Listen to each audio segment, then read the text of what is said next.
2장 9절부터 19절까지.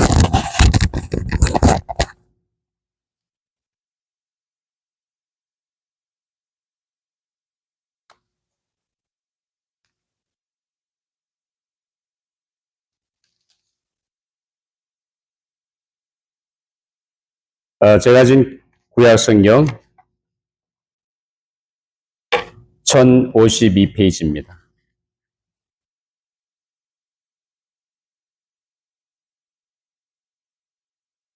예레미야 2장 9절부터 19절까지. 제가 9절 먼저 있습니다. 그러므로 내가 다시 싸우고 너희 자손들과도 싸우리라. 여호와의 말씀이니라. 너희는 깃딤 섬들의 건너가 오며 배달에도 사람을 보내 이 같은 일이 있었는지를 자세히 살펴보라. 어느 나라가 그들의 신들을 신 아닌 것과 바꾼 일이 있느냐? 그러나 나의 백성은 그의 영광을 무익한 것과 바꾸었도다. 너 하늘아, 이 일로 말미암아 놀랄지어다. 힘이 떨지어다. 두려워할지어다. 여호와의 말씀이니라. 내 백성이 두 가지 악을 행하였나니 곧 그들이 생수에 근원되는 나를 버린 것과 스스로 웅덩이를 판 것인데 그것은 그물을 가두지 못할 터진 웅덩이들이니라. 이스라엘이 종이냐 시종이냐 어찌하여 포로가 되었느냐. 어린 사자들이 그를 향하여 부르짖으며 소리를 질러 그의 땅을 황폐하게 하였으며 그의 성읍들은 불타서 주민이 없게 되었으며 롯과 다바네스의 자손도 내 중수리를 상하였으며 내 하나님 여호와가 너를 길로 인도할 때에 내가 그를 떠남으로 이를 자치함이 아니냐. 내가 시올의 물을 마시려고 애굽으로 가는 길에 있으면 어찌 되며 또 내가 그 강물을 마시려고 아수르로 가는 길에 있으면 어찌 19절 같이 있습니다. 내 악이 너를 징계하였고 내 반역이 너를 책망할 것이라. 그런즉 내 하나님 여호와를 버린가 내 속에 나를 경외함이 없는 것이 악이요 보통인 줄 알라. 주 만군의 여호와의 말씀이니라. 아멘. 하나님의 말씀이었습니다. 우리 잠깐 기도하고 말씀을 나누도록 하겠습니다. 아버지 하나님 감사합니다. 귀한 날 저희 교회가 세워진 날을 축하하며 기념하는 귀한 예배로 드릴 수 있도록 인도해 주심을 감사합니다. 이 시간까지 역사하신 에베넷의 놀라우신 하나님, 하나님의 은혜를 찬송하며 하나님 앞에 영광 올려드립니다. 오늘도 저희들이 말씀 앞에 섰사오니 오늘도 선포되는 말씀 속에 하나님이 내게 주시는 하나님의 세미한 음성 들을 수 있도록 우리의 마음을 열어주시고 말씀이 선포될 때 그 말씀을 깨닫고 또한 그 말씀대로 순종하며 나아가는 저희들의 삶의 모습이 되게 하여 주시옵소서. 오늘도 부족한 종을 세워주었음에 말씀의 도구로만 사용해 주시고 이 시대에 우리에게 주고자 하는 말씀을 잘 대원할 수 있도록 성령께서 제 마음과 생각과 입술을 주장하시고 인도하여 주시옵소서. 감사하며 예수님 이름으로 기도하옵나이다. 아멘. 오늘은 우리 교회 창립된 지 48주년 되는 날입니다. 그동안 사실 많은 우여곡절 끝에 여기까지 왔습니다. 아마 하나님께서 이 교회를 지키시고 여기까지 인도해 주신 에베네셀의 하나님의 은혜에 감사할 뿐입니다. 사실 교회라고 하는 것은 여러분들이 생각하기를 뭐라고 생각하십니까? 교회는 예수 그리스도를 분명히 주로 고백하고 그리고 주님을 따르며 하나님을 믿는 하나님의 사람들이 예수 그리스도의 이름으로 모여 함께 예배드리면서 교제하며 사랑과 봉사를 펼치며 전도의 사역을 감당하는 것이 이것이 바로 그런 하나님의 백성들이 모이는 모임이 바로 교회입니다. 자, 그런데 이 교회의 주인은 저입니까? 여러분들입니까? 네? 하나님의, 그렇죠. 예수 그리스도 그분이 이 교회의 주인 되십니다. 세상의 어느 누구도 교회의 주인이 될 수 없습니다. 교회의 주인은 오직 예수님입니다. 자, 우리들은 그리스도의 몸된 이 교회를 구성하는 지체들이며 한 하나님의 가족입니다. 여러분 옆에 주변 얼굴도 보시면서 우리는 한 가족이에요. 맞아요? 네? 그러니까 어떻게 하겠냐? 가족같이 여기셔야 되는 거예요. 미우나 고우나 뭐예요? 가족인 거예요. 왜? 한 몸이니까. 붙어 있으니까. 지체니까. 그러니까 미워도 같은 몸이 어떻게 할 거예요? 살 수 없잖아. 뗄 수가 없잖아. 우리가 교회라는 것을 그렇게 알아야 됩니다. 그래서 이 교회는 베드로가 고백한 것, 그 신앙 고백 위에 세워지게 됐습니다. 그래서 우리 마태복음 16장 10절에 보면 같이 한번 읽어볼까? 시작. 시몬 베드로가 대답하여 이르되 주는 그리스도시요 살아계신 하나님의 아들이시니라. 자, 이 예수 그리스도께서 바로 베드로가 고백한 이 신앙 고백 위에 교회를 세우겠다고 말씀하셨습니다. 그래서 이 교회의 기초는 바로 베드로가 고백한 그 신앙 고백 위에 세워져야 됩니다. 다시 말하면 예수 그리스도를 구세주로 고백하고 그리고 우리를 죄에서 건지시기 위해 이 땅에 오신 하나님의 아들 되신 예수 그리스도를 믿고 사는 함께 모이는 공동체가 바로 이 교회라는 사실입니다. 따라서 교회는 건물이 아니라 뭐예요? 하나님의 백성들이 예수님의 이름으로 모이는 신앙 공동체, 바로 그 모임이 교회인 겁니다. 그러니까 여러분들이 교회를 생각할 때 절대로 건물을 생각하시면 안 됩니다. 교회는 그리스도인들이 모이는 모임이에요. 그 모임 속에 예수님이 주인 되시고 우리가 그 모임 속에서 하나님께 영광 올려드리며 하나님 주신 사명을 감당하는 것입니다. 자, 그렇다고 한다면 왜 이런 신앙 고백이 중요하다고 생각하십니까?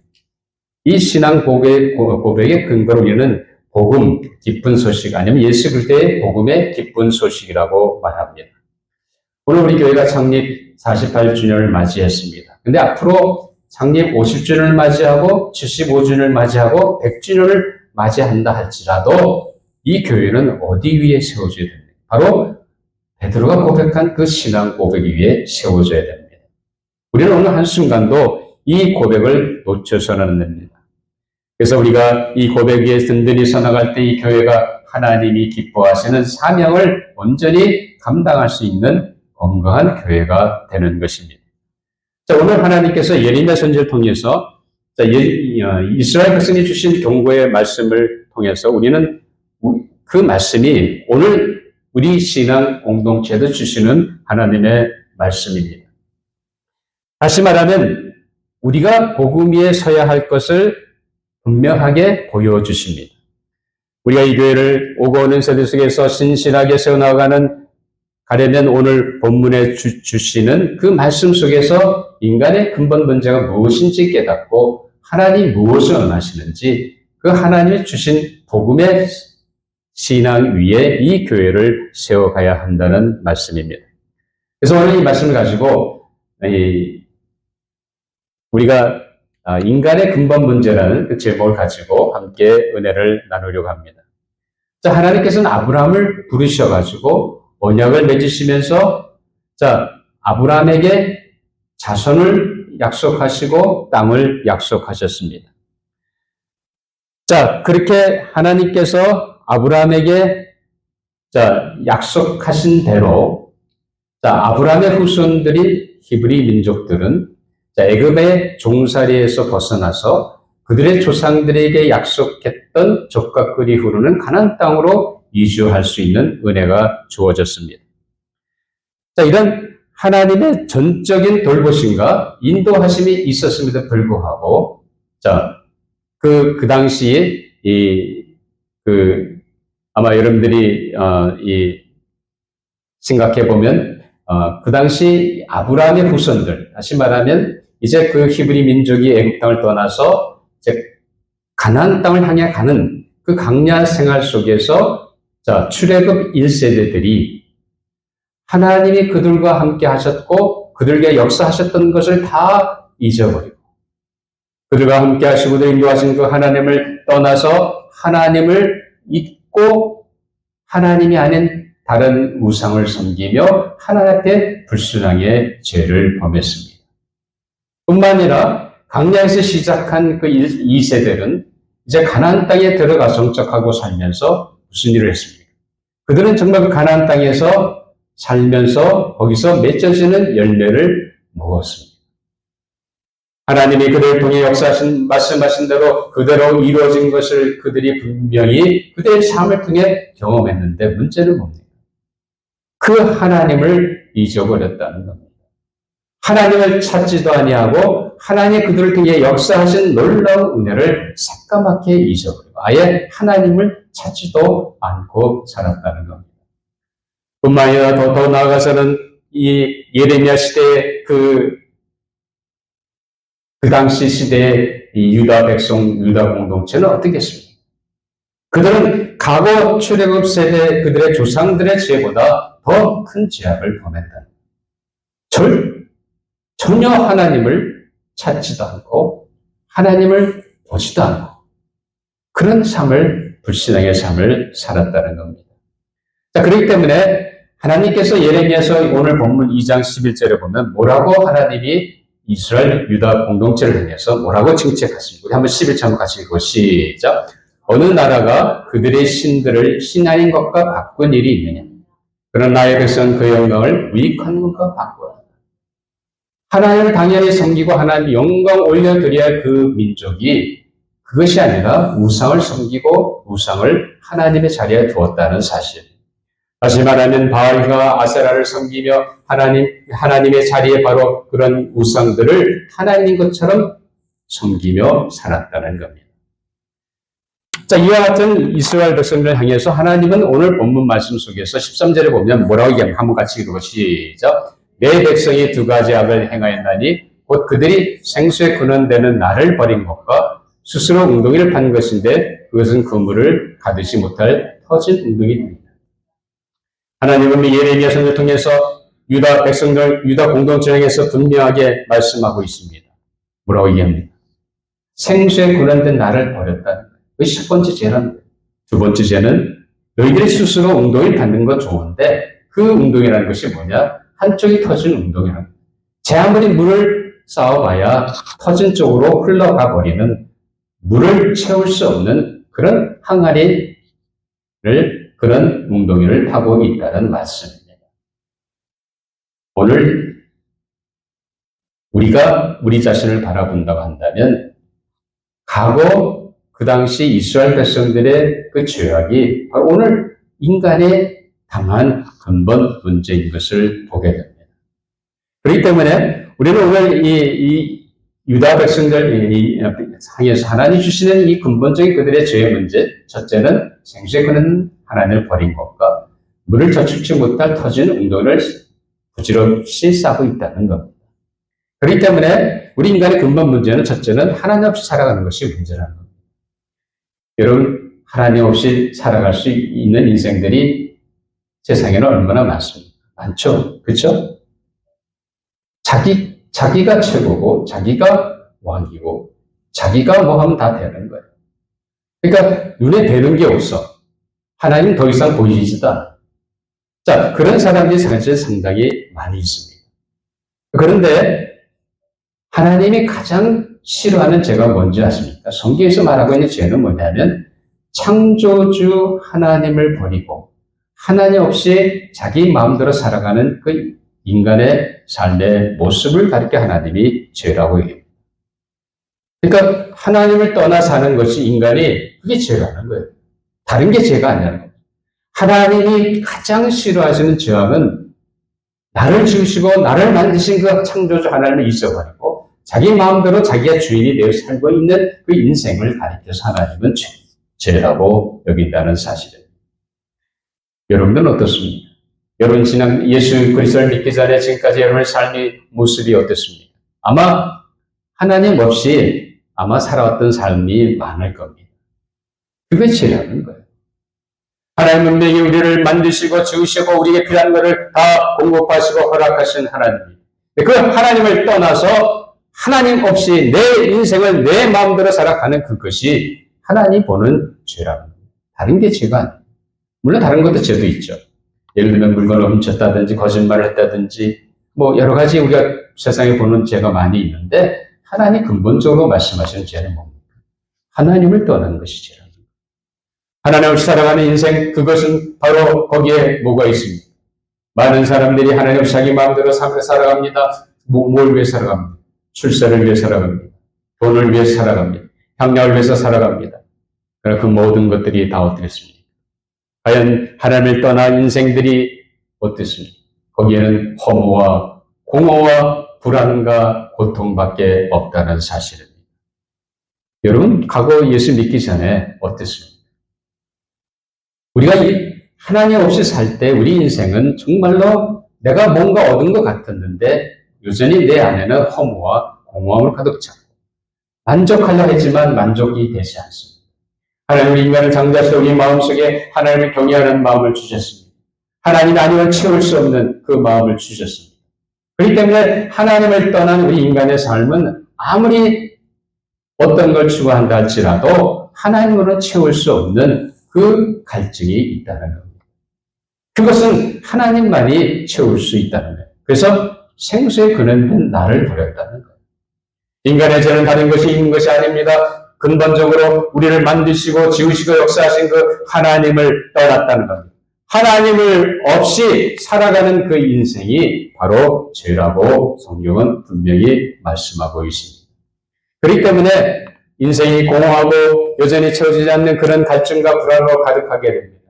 제 아무리 돈이 있고, 제 아무리 재물이 있고, 제 아무리 명성이 있는 사람이 될지라도 사실 그 사람의 삶을 가만히 들여다 보면 그 안에 평안이 있습니다. 물론 자기가 누리고 있는 것이 있으니까, 가진 것이 있으니까 넉넉하고 편안한 삶은 살 수 있는지 모르지만 궁극적으로 그것은 얼마 오래 가지 못합니다. 그의 마음에는 여전히 공허가 있고 그저 여전히 마음에 갈증이 있습니다. 채워지지 못하는 갈증이 내 끊임없이 오고 말미암아 여전히 공허하고 불안함과 고통 가운데 살고 있는 것이 우리 인생이라는 말입니다.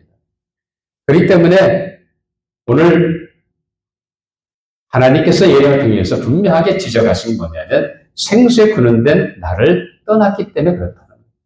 하나님 없이 떠나 사는 인생, 거기에는 물론 세상적인 부여와 물질과 향락은 누릴 수 있는지 모르지만 그 삶 안에는 평안이 없다는 거예요. 여전히 공허하고 채울 수 없는 갈증이 여전히 남아있다는 사실입니다. 그렇기 때문에 예수님께서 우리 인간의 죄를 대신해서 희생하신 예수님이 뭐라고 합니까? 우리 한번 요한복음 4장 14절 같이 읽어 시작. 내가 주는 물을 마시는 자는 영원히 목마르지 아니하리니 내가 주는 물은 그 속에서 영생하도록 솟아나는 샘물이 됩니다. 생수의 근원 되신 분이 예수님. 누구든지 내 길에 와서 물을 마시면 그 물은 나로 하여금 갈증을 영원히 제거시켜 주신답니다. 생명수를 주시는 분이 예수님이랍니다. 그렇기 때문에 우리에게 필요한 것은 우리 인간의 근본적인 문제, 생수에 근원된 하나를 떠난 우리에게 하나님 우리를 그대로 내버려 주실 수가 없으셨습니다. 그래서 그 아들 예수 그리스도를 보내시고 누군지 예수 그리스도를 통해서 그분을 믿음으로 말미암아 이제 그분이 주시는 제사함과 새 생명 가운데 나아감으로 말미암아 우리 인생이 평안하고 만족을 누리며 살 수 있는 엄청난 은혜가 주어졌다는 사실입니다. 정말 여러분들 평안하세요? 평안하라고 물어볼 때는 별로 아멘이 별로 없네. 안 평안하세요? 당연히 평안하셔야죠. 왜? 우리에게 있는 소망이 이 땅에 주시는 소망이 아닙니다. 우리의 소망이 영원한 하늘나라의 소망, 하나님과 영원히 함께하는 영생의 소망이 우리에게 있습니다. 우리의 죄 사함 받았기 때문에 우리는 죄로 인해 더 이상 죄의식 가운데 빠져 살 필요가 없습니다. 그리스도의 보혈이 우리를 지켜주기 때문입니다. 우리는 그 은혜 때문에 기뻐하며 우리가 하나님 앞에 찬양할 수 있는 이유가 어디 있습니까? 그러나 나는 연약하고 여전히 실수하고 죄 많은 존재이지만 하나님이 그리스도를 통해서 내 모든 죄를 이미 다 사해 주셨다는 사실입니다. 우리는 하나님 앞에서 죄인이 아니라 뭐야? 죄 용서 받은 죄인들입니다. 그렇기 때문에 우리가 하나님을 찬양하고 예배드릴 수 있는 은혜가 주어졌다는 사실입니다. 그렇기 때문에 주님은 우리에게 계속해서 무슨 얘기를 하십니까? 마태복음 11장 28절 30절에서 인생의 수고하고 무거운 짐을 지고 있는 우리 인생들을 향해 하나님 주님은 뭐라고 부르십니까? 한번 읽어보세요. 수고하고 무거운 짐진 자들아 다 내게로 오라. 내가 너희를 쉬게 하리니 이 나는 마음이 온유하고 겸손하니 나의 멍에를 내고 내게 배우라. 그리하면 너희 마음이 쉼을 얻으리니 이는 내 멍에는 쉽고 내 짐은 가벼움이라 하시니라. 주님은 우리를 향해서 초청하십니다. 너 인생의 무거운 수고한 짐을 더 이상 너희가 질려 고통당하지 말고 나한테 갖고 오라. 주님이 나를 위해 자신의 생명을 희생하신 그 십자가 앞에 갖고 오면 갇혀당한 놈, 주님은 우리의 모든 짐을 대신 맡아주시고 주님이 주시는 가벼운 짐과 가벼운 멍에를 우리로 하여금 지게 하시겠다는 겁니다. 믿으십니까? 누구든지 예수 그리스도의 초청을 듣고 나오는 자에게는 분명히 자유함이 있습니다. 인생의 무거운 짐 주님이 대신 맡아주기 때문에 더 이상 그것 때문에 고통당할 필요가 없다는 겁니다. 그래서 주님이 나를 위해 오셨다는 사실입니다. 그렇기 때문에 주님은 우리에게 무슨 얘기를 합니까? 내가 온 것은 양으로 생명하게 하고 더 풍성히 얻게 하라는 것이라. 주님이 이 땅에 오신 목적이 분명히 있었습니다. 나를 이 죄를 위해서 대신 죽으실 뿐만 아니라 우리가 또 풍성한 삶 가운데 나아가기 위해서 여러분 풍성한 삶을 드리고 계십니까? 아멘. 하나님과 매일 만나 그분의 은혜 안에 살면서 비록 내가 가진 것은 많지 않고 비록 내가 누리는 것은 많지 않지만 그럼에도 불구하고 내 안에 뭐가 있습니까? 평안이 있고 기쁨이 있습니다. 왜요? 주님이 나와 함께 하시기 때문에. 주님이 내 인생의 모든 거기에다 물을 쌓는 것과 똑같다고 하나님은 오늘 우리에게 경고하고 계십니다. 사랑하는 여러분, 여러분의 삶에 어떻습니까? 아니 나는 하나님 없이 여전히 내 인생을 내 마음대로 차지우지하고 계십니다. 거기에는 아무런 얻을 것이 없다는 겁니다. 자, 이스라엘 백성들은 분명히 그들이 일곱한 순간에 하나님을 찾기보다는 그저 뭘 원했습니까? 그들은 남쪽에 있는 강대국 애굽을 의지합니다. 자, 우리 2장 18절 한번 읽어보죠. 시작. 내가 시올의 물을 마시려고 애굽을 가는 길에 있으면 어찌 됨이냐. 또 내가 강물을 마시려고 아수르 가는 길에 있으면 어찌 됨이냐. 자, 애굽과 아수르를 의지했습니다. 이스라엘 지도자들은 하나님을 의지하기보다는 그때마다 애굽을 의지하든지 아니면 북쪽에 있는 아수르 제국을 의지합니다. 그러나 하나님 뭐로 합니까? 하나님 그들의 그런 노력하에 하나님이 애굽과 아수르보다 위대하고 강한 제국인 바벨론 제국을 통해서 그들을 심판하시는 것을 우리는 역사 속에서 보게 됩니다.